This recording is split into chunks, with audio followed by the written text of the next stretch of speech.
यौम पाकिस्तान के मौके पर इस्लामाबाद के शकरपड़िया ग्राउंड में मुसल्लह फौज की मुश्तरका परेड। सदर मुमलिकत आसिफ अली जरदारी ने परेड का मुआयना किया। पाक फिजाइया की लड़ाका तैयारों का शानदार मुजाहिरा। सदर मुमलिकत आसिफ अली जरदारी, वजीर आजम शहबाज शरीफ और army chief general Syed Asim Munir की शिरकत। सऊदी वजीर दिफा शहजादा खालिद बिन अब्दुल अजीज यौम पाकिस्तान परेड के मेहमान खुसूसी थे। मुसल्लह फौज मुल्क के दिफा के लिए हर वक्त तैयार है। पाकिस्तान की सलामती को अपनी जान से ज्यादा अजीज रखेंगे। सदर मुमलिकत आसिफ अली जरदारी का शकरपड़िया ग्राउंड में मुसल्लह फौज की मुश्तरका परेड से खिताब। कहा, आज का दिन हमारे लिए कौमी अहमियत का हामिल है। हम सब की जिम्मेदारी है तमाम मुश्किलात को मिलकर हल करें। माजी में भी मुश्किलात का मुकाबला किया, आज भी पाकिस्तान को चैलेंज से निकाल सकते हैं।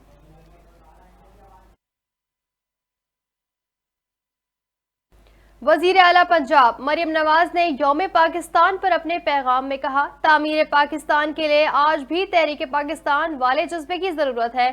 करारदाद पाकिस्तान की तरह आज करारदाद तरक्की पाकिस्तान वक्त की अशद जरूरत है। नौजवानों को इस्तेहकाम और तरक्की के लिए काम की करारदाद को अपनाना है।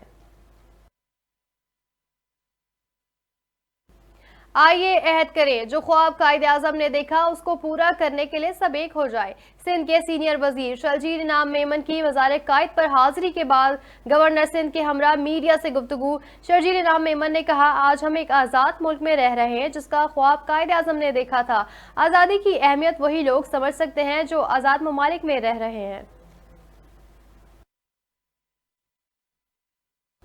और रूस के दारुल हुकूमत मॉस्को के कॉन्सर्ट हॉल में मुसल्लह अफराद की फायरिंग से 62 अफराद हलाक, 120 से जायद जख्मी हो गए। खुदकार असले से लेस हमलावरों ने सिटी हॉल में घुसकर फायरिंग की और बम फेंके। धमाके से कॉन्सर्ट हॉल में आग लग गई। हॉल की छत गिरने से लोग दब गए। हमले के वक्त इमारत में 6000 से जायद अफराद मौजूद थे। हलाकतों की तादाद में इजाफे का इम्कान। अस्पतालों में इमरजेंसी नाफिज।